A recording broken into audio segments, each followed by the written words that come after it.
하나님 말씀 갈라디아서 2장 20절 말씀입니다. 내가 그리스도와 함께 십자가에 못 박혔나니 그런즉 이제 내가 사는 것이 아니요 오직 내 안에 그리스도께서 사신 것이라. 이제 내가 육체 가운데 사는 것은 나를 사랑하사 나를 위하여 자기 자신을 버리신 하나님의 아들을 믿는 믿음 안에서 사는 것이라. 아멘. 성령 안에서 행한다 라는 제목으로 함께 은혜의 말씀을 나누겠습니다. 9월 우리가 훈련해야 될 품성은 기쁨입니다. 훈련하셔야 됩니다. 매사에 선한 것을 찾는다. 고난 중에 미소를 잃지 않는다. 낙담하지 않는다. 위를 본다. 슬픔 뒤에 기쁨을 기억한다. 예수님과 교제한다. 섬김에서 기쁨을 찾는다. 약속의 말씀을 의지한다. 그리고 성령 안에서 행한다. 오늘이 마지막인데 마지막까지 훈련을 잘하는 우리가 되기를 소원합니다. 기쁨은 환경이 아니라 상황이 아니라 관계입니다.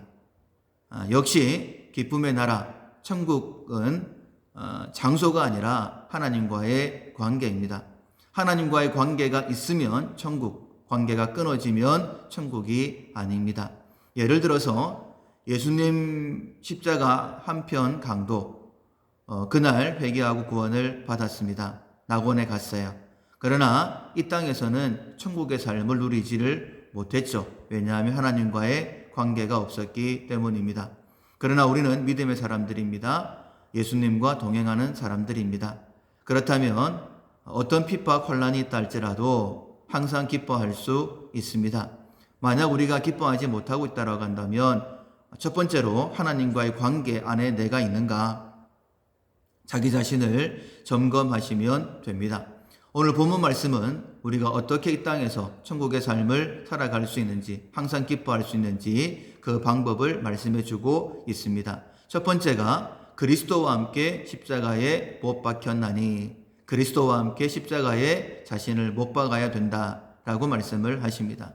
예수님이 십자가에 돌아가신 것처럼 나 역시 십자가에 죽어야 하지만이 천국의 기쁨을 누릴 수 있게 됩니다. 예수님이 누구든지 나를 따라오려거든 자기를 부인하고 첫 번째 말씀하신 것이 자기 부인입니다. 내 생각대로 살아가면 안 됩니다. 그런데 그것이 참 어렵습니다. 생각을 내려놓는 것이. 바울도 얼마나 어려웠던지 이렇게 로마서 7장에 고백하고 있습니다. 내 속사람으로는 하나님의 법을 즐거워하되 내 지체 속에서 한 다른 법이 내 마음의 법과 싸워 내 지체 속에 있는 죄의 법으로 나를 사로잡는 것을 보는도다.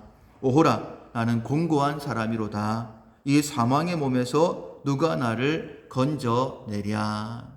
철저하게 하나님과의 관계 속에 살아야 되는데 그렇지 못하고 내 생각을 포기하지 못하고 살아가는 자신의 안타까운 모습을 오호라 라고 그렇게 고백하고 있는 거예요.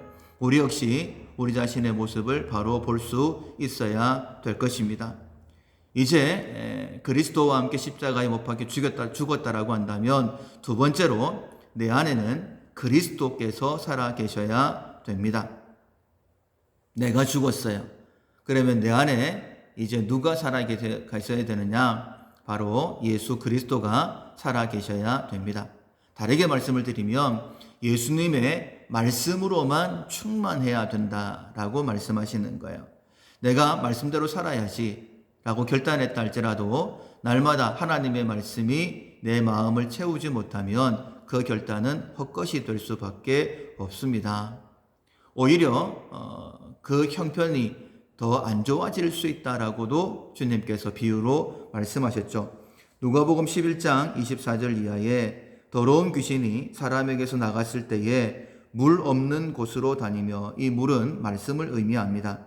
쉬기를 구하되 얻지 못하고 이에 이르되 내가 나온 내 집으로 돌아가리라 하고 가서 보니 그 집이 청소되고 수리되었거늘 이에 가서 저보다 더 악한 귀신 7을 데리고 들어가서 거하니 그 사람의 나중 형편이 전보다 더 심하게 되느니라.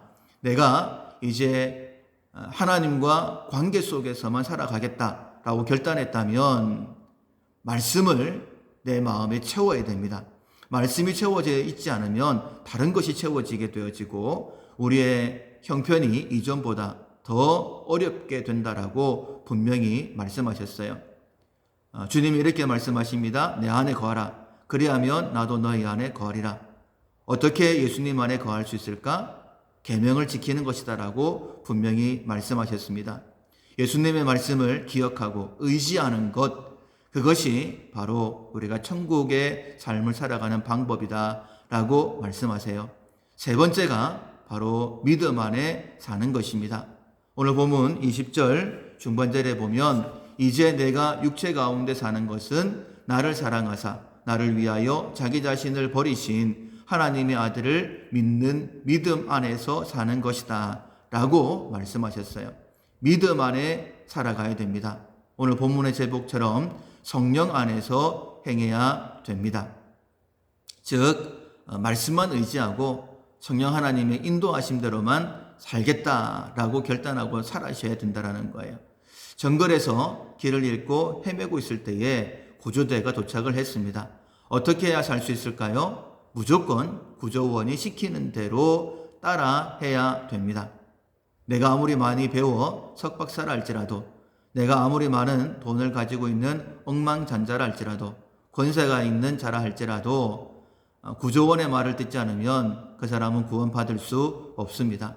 그런데 영화를 보면 꼭 고집을 피우는 사람들이 있습니다. 그런 사람들을 보면 동침이 없이 그냥 고구마만 꾸역꾸역 먹을 때 답답함이 있죠. 혹시 나의 삶이 그렇지 않은가 우리가 돌아봐야 될 것입니다. 우리는 믿는 사람들이죠. 예수님만이 나의 유일한 구원자이십니다. 그렇다면 예수님의 말씀을 들어야죠. 예수의 영이신 성령 하나님의 인도하심에 순종해야 됩니다. 내 생각대로 고집 부리면 결국 천국 누릴 수가 없습니다. 기쁨의 삶을 살아갈 수가 없어요. 기쁘게 살기를 원하십니까? 그러면 회개하셔야 되죠. 세례 요한이 그 입을 열어 첫 번째 했던 말이 회개하라, 천국이 가까웠다. 복음이신 예수님 역시 처음에 하신 말씀이 회개하라, 천국이 가까웠다.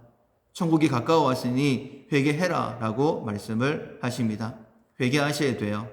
요한계시록 2장 18절에 두아디라 교회에 편지를 보낸 내용의 말씀이 기록되어 있는데, 내가 너에게 책망할 것이 있는데 이세벨을 네가 용납했다라고 그렇게 말씀을 하세요. 용납했습니다. 사단은 언제나 우리를 유혹하는 자이죠. 그러나 주권이나 권세가 없습니다. 그래서 지금 나의 모습 사단 탓할 이유가 없어요. 그걸 용납한 것은 우리 자신이기 때문입니다. 용납하게 되어지면 우리는 죄를 지을 수밖에 없죠. 이 죄의 모습을 일일이 로마서 1장 29절 이하에 이렇게 나열하고 있는데, 곧 모든 불의, 추악, 탐욕, 악의가 가득한 자요, 시기, 살인, 분쟁, 사기, 악독이 가득한 자요, 수군수군하는 자요, 비방하는 자요, 하나님께서 미워하시는 자요, 능욕하는 자요, 교만한 자요, 부모를 거역하는 자요, 우매한 자요, 무자비한 자라. 왜 이렇게 되었을까? 정확한 이유가 바로 앞에 28절에 나옵니다. 그들이 마음에 하나님 두기를 싫어하매, 하나님 두기를 싫어하매 죄가 우리를 지배하게 된 것입니다. 그래서 회개하셔야 되고 선택하셔야 되는 거예요. 생명과 사망, 복과 저주가 우리 앞에 놓여 있습니다. 항상 기뻐하는 삶을 살 것인가? 아니면 지금까지 살아온 것처럼 이대로 살 것인가? 선택하셔야 됩니다. 성령 안에서의 삶을 선택합시다. 예수님께서 십자가로 우리에게 주시려고 하셨던 천국 기쁨의 삶입니다. 9월 마지막 날이에요. 기쁨 설교의 마지막 설교입니다. 오직 성령 안에서만 행하는 우리 훈련하셔야 됩니다. 훈련을 통해서 기쁨을 회복하고 천국 항상 기뻐하는 자의 삶을 살아가는 우리 모두가 되기를 주님의 이름으로 축원합니다. 아멘.